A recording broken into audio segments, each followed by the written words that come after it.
ఏపీపై Majlis party దృష్టి పెట్టిందా? వచ్చే ఎన్నికల్లో ఎంఐఎం పోటీ చేయనుందా? ముస్లిం ప్రభావిత నియోజకవర్గంపై ఫుల్ ఫోకస్ పెట్టిందా అంటే అవుననే సమాధానం వినిపిస్తోంది. జరుగుతున్న పరిణామాలు కూడా అలానే ఉన్నాయి. కొద్ది రోజుల కిందట కర్నూలులో ఎంఐఎం అధినేత అసదుద్దీన్ ఓవైసీ భారీ సమావేశం ఏర్పాటు చేశారు. వేలాదిగా ముస్లింలు ఈ సమావేశానికి హాజరయ్యారు. ఏపీలో ఎంఐఎం విస్తరణపై వారితో చర్చించారు. మరోవైపు ఏపీలో కూటమి ప్రభుత్వంపై విమర్శలు చేశారు.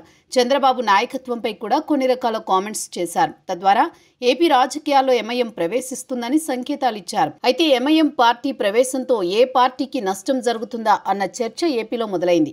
రాష్ట్ర వ్యాప్తంగా ఓ 20 నియోజకవర్గాల్లో ముస్లిం జనాభా అధికం. ప్రధానంగా రాయలసీమ జిల్లాలో చాలా నియోజకవర్గాల్లో గెలుపు ఓటములను నిర్దేశించే స్థితిలో ముస్లింలున్నారు. అటువంటి నియోజకవర్గాలపై మజ్లిస్ దృష్టి పెట్టినట్టు తెలుస్తోంది. ఇప్పటికే ఆ పార్టీని జాతీయ స్థాయిలో విస్తరించేందుకు ఓవైసీ సోదరులు ప్రయత్నాలు చేస్తున్నారు.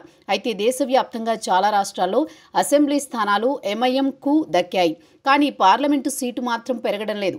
ఈ తరుణంలో ముస్లిం ప్రభావిత నియోజకవర్గాల్లో పోటీ చేసేందుకు ఏపీపై దృష్టి పెట్టారు ఓవైసీ.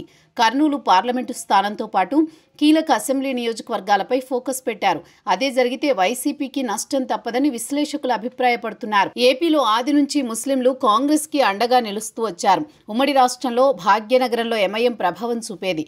మిగతా ప్రాంతాల్లో ముస్లింలు మాత్రం కాంగ్రెస్ పార్టీకి అండగా నిలబడ్డారు. అయితే బీజేపీతో పొత్తు పెట్టుకున్న ప్రతిసారి తెలుగుదేశం పార్టీకి దూరం జరిగారు ముస్లింలు. బీజేపీతో పొత్తు తెగతింపులు చేసుకున్న క్రమంలో కొంతవరకు టీడీపీకి అండగా నిలిచారు. అయితే వైసీపీ ఆవిర్భావంతో ముస్లింలు అటువైపు మొగ్గారు. 2014, 2019 ఎన్నికల్లో ముస్లింలు పూర్తి స్థాయిలో వైసీపీ వైపు మొగ్గు చూపడంతో ఆ పార్టీ ప్రభావిత నియోజకవర్గాల్లో గెలుపు పొందుతూ వచ్చింది. 2024లో మాత్రం ముస్లింలు విడిపోయారు. దాని ఫలితంగా వైసీపీ పార్టీకి దారుణ పరాజయం ఎదురైంది. ఇప్పుడు ఎంఐఎం వస్తే మాత్రం వైసీపీకి ఎక్కువ నష్టమన్న విశ్లేషణలు ఉన్నాయి.